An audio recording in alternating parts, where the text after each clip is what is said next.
Oi, meu nome é Márcio e você está no Semeando para Florescer Matemática. Na aula de hoje nós vamos colocar em prática o que aprendemos nos últimos vídeos de estatística. Se você ainda não assistiu, clica na playlist. Vamos estudar algumas notícias que possuem gráficos e redigir algumas sínteses. Mas o que é uma síntese de uma tabela ou gráfico? Você pode pensar o seguinte: o processo de escrever uma síntese é como se você estivesse contando para alguém sobre as informações que obteve ao interpretar um gráfico ou tabela. Quando você vai contar sobre isso, pode ser que não tenha aquele gráfico ou tabela ali para mostrar. Então precisa pensar em uma forma coerente para se expressar e passar aquelas informações para frente. A primeira coisa que eu preciso falar para vocês é que a pesquisa no Brasil que contempla todos os brasileiros é o censo demográfico feito pelo IBGE, que já falamos nos últimos vídeos. Então, como existem notícias que falam sobre a opinião dos brasileiros se nem todos os brasileiros foram entrevistados? Existe na estatística a amostragem representativa, que eu não vou entrar em detalhes agora, mas dizendo de uma forma simples, a pesquisa é feita com um grupo de pessoas com perfis representativos.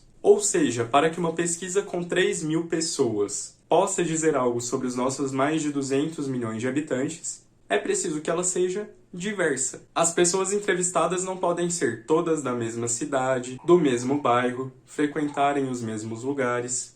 Deve existir uma pluralidade de indivíduos, e isso é feito por órgãos competentes que realizam pesquisas. Vamos lá. A primeira que eu separei é do site Super Interessante, e é uma notícia sobre o sabor de pizza mais pedido do Brasil. O Super Interessante é um site de curiosidades, muitas delas científicas.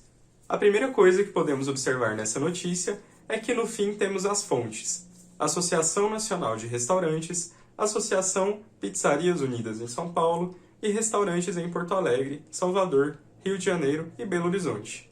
Bom, faz sentido termos essas fontes em uma matéria assim?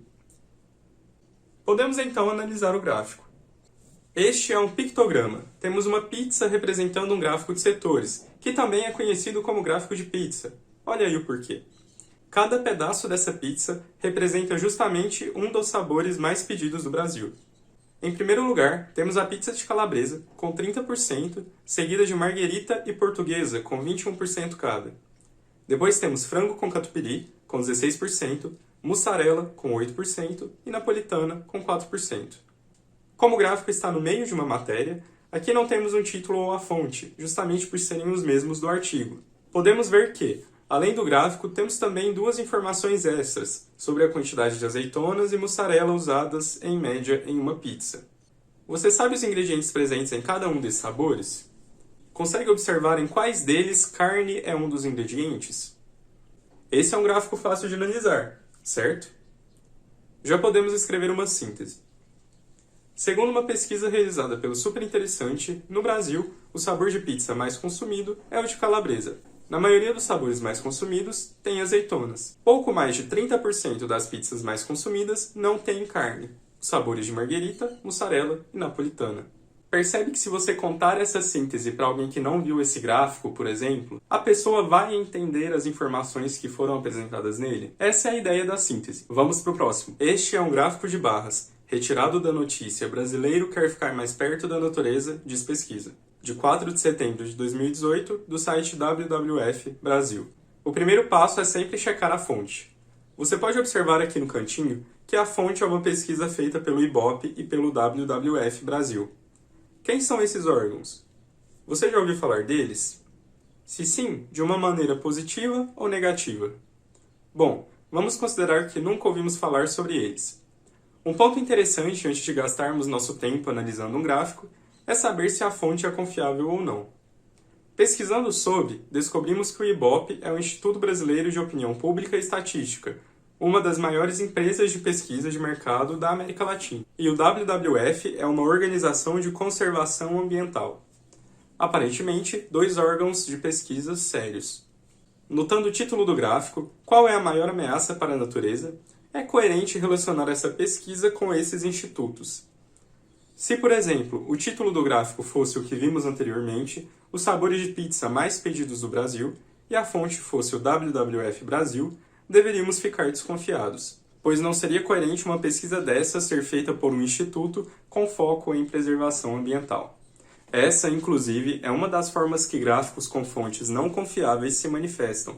forjando resultados e veiculando a fontes sérias que muitas vezes não têm relação com o tema apresentado.